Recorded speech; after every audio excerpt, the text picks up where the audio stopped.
皆さんお元気ですか？小林彩子です。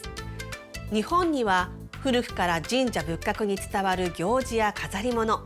季節によって味わう旬な食べ物やその土地に伝わる風習など、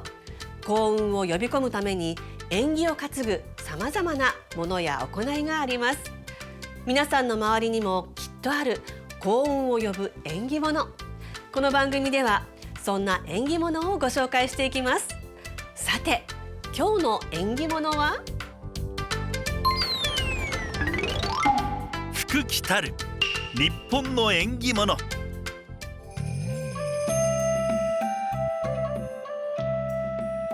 りと色で春を感じさせてくれる桜餅。桜の葉で餅を包む工夫は江戸時代に始まったそうです。ちなみに桜餅は2種類あることをご存知ですか？関東で多いと言われている桜餅は小麦粉などの生地を焼いた皮であんを巻いたクレープ状のお餅。一方、関西の桜餅は道明寺粉で皮を作りあんを包んだまんじゅう状のお餅で、道明寺粉のつぶつぶした食感が特徴です。桜餅といえば餅を包んでいる塩漬けの桜の葉の存在が欠かせません。正式には葉を取って食べるのが推奨されているそうです。もちろん食べても問題はないそうですよ。私は時々食べちゃおうかな。続いてはこちら。突然ですが、皆さんはタケノコお好きですか？歯ごたえがよく食べ飽きない風味で私はもう大好きです。昔から出世運がアップする縁起の良い食べ物として愛されてきました。タケノコはすくすくとまっすぐに太陽に向かって伸びるため、神様のご加護が得られやすいと考えられていました。またタケノコは成長が早いため、タケノコのように早く成長してほしいと親は子供にタケノコを食べさせたそうです。その他にもめったに病気にならない、子だくさんなどさまざまな効果があると信じられていました。美味しくてこんなにたくさんのご利益があるなら食べないとですよね。私はたけのこご飯が好きかな。さて、お次は突然ですが、皆さんはお茶はお好きですか？夏も近づく88や、この歌一度は聞いたことがありますよね。茶摘み。でも88夜とは何のことでしょうか？88夜とは立春から数えて88日目、つまり5月の初め頃のことを言います。節目の日とされる88夜は末広がりの8が2つあることから縁起が良いとされてきました。そのため88夜に摘み取られるお茶は不老長寿の縁起物として重宝され、その新茶を飲むと1年を災いなく過ごせると言われています。また88夜の別れ霜という言葉があり、88夜以降は霜の心配がなくなるので、農家では茶摘みや農作業を始める時期でもありました。縁起もよく爽やかな香りと甘みのある新茶を飲んで、今年1年を元気に過ごしましょう。次にご紹介するのは7月7日といえば七夕の日ですよね。江戸時代には旧暦の7月7日はもう一つの大切な仕事があったそうなんですが、それは井戸替えです。夏に疫病が流行するのを防ぐために、この時期に井戸の中の掃除をしました。井戸さらえ、さらし井戸とも呼ばれ、つるつるという落語や歌舞伎にも登場するほど夏の風物詩でもあったようです。井戸の水をすべて出して井戸職人が中を掃除するのですが、深い井戸の中に入っての作業は時に危険を伴ったそうです。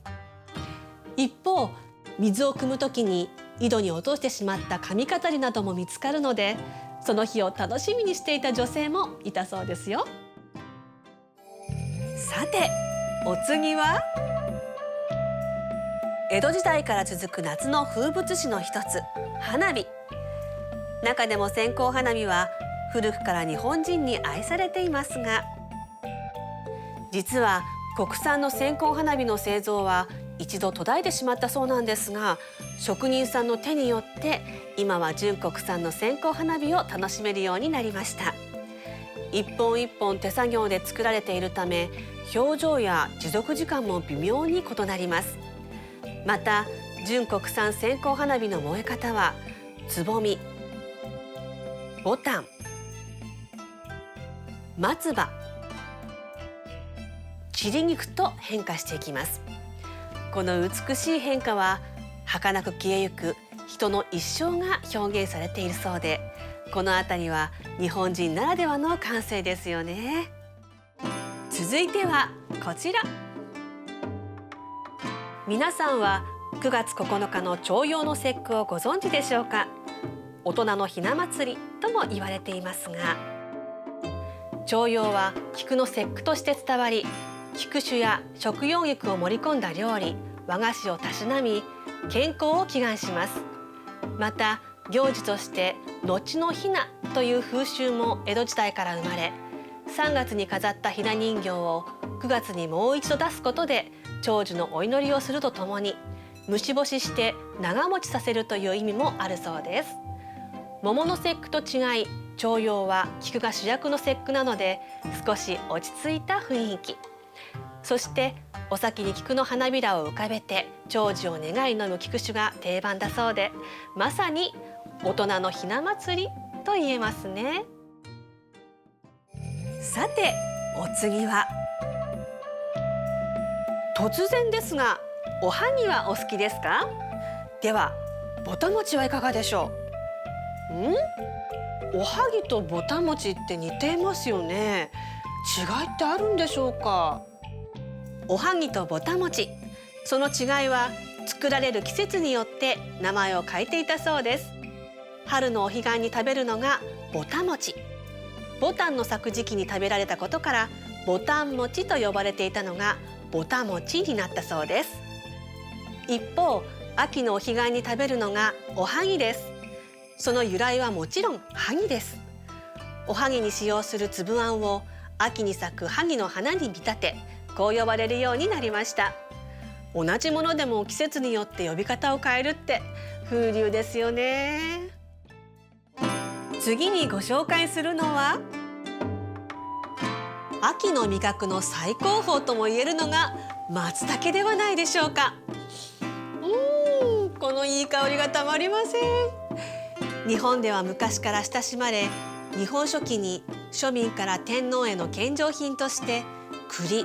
鮎、そして松茸を送ったそうです。また万葉集では秋の香りの良さと読まれ、吉田兼好はつれづれ草の中で三大珍味の一つとして挙げています。その後も松尾芭蕉をはじめとする江戸時代の俳人たちにも読まれてきました。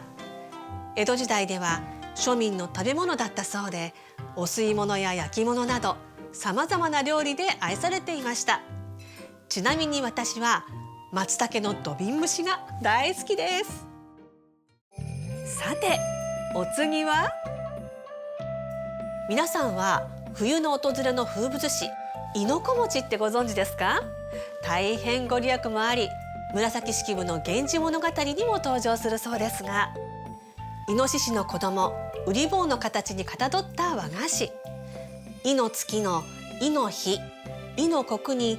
亥の子餅を食べると無病息災となり、また子供をたくさん産むイノシシにあやかって子孫繁栄を願う意味があるそうです。平安時代に中国から日本に伝わり、亥の子祝いとして貴族の間に広まり、紫式部の源氏物語に登場するほど身近なイベントだったようです。江戸時代になると亥の子祝いの日に亥の子餅を食べ、いろりやこたつなどを使い始めると火事が起きないという風習が広まりました。いかがでしたでしょうか？